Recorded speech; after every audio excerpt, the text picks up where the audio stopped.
Venezuela's opposition leader, Juan Guaido, returning home to Caracas today, escalating his power struggle with the disputed president, Nicolas Maduro. Joining us now to discuss all of this is James Carafano from the Heritage Foundation. James, thanks for joining us. What do you make of today's events? Well, I think one thing that's very positive is Maduro let him back in the country, and no action's been taken against him. I think it was very wise on both sides. I think the other thing that was very impressive is just when you think that the U.S. government can't figure out ways to ratchet up the pressure on Maduro, they find new ones. And I think these Cuba sanctions are really kind of almost genius. This has been in law since 1996. It really puts pressure on the Cuban entities that are supporting the government in Venezuela.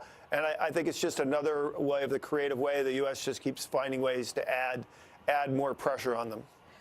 What do you think about Guaido being back in the country? I mean, it does seem like it escalates things quite a bit. Maduro was trying to keep him out. Now he's there. What happens next?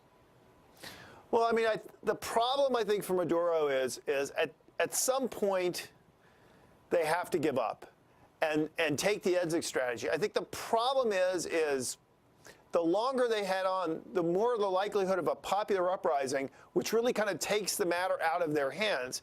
And you got to wonder kind of what kind of risk calculation they're losing at this point, because once this goes to the street and the people take it on for themselves, then Maduro and his folks, they might not have a way out of the country. Yeah.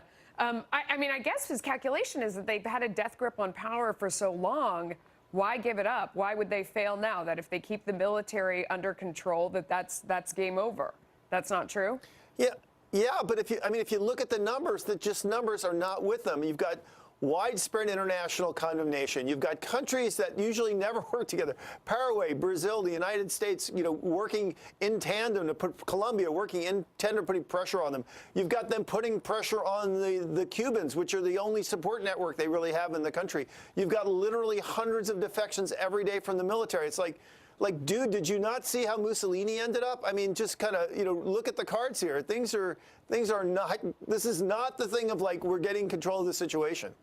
A lot of people have speculated that the thing that may finally turn the tide, as you've described, would be the gasoline situation. That's sort of the way that once fuel runs out, if they're not able to continue the supply within the country, that would be the thing that really ignited the population, so to speak. Right. Do you think that that's the next occurrence to happen? Look, there's only two ways this ends.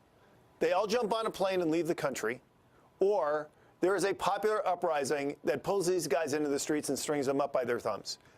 Those are the only two scenarios I see at this plate. The problem with the second one is that leads to an awful lot of violence and destruction, which Venezuela doesn't need right now. So if these individuals truly love their country, then it's time to get on a plane and leave. I think the Americans have sent that message pretty clear, but at this point you just sit here and scratch your head and say, what leads them to think they control this country at this point?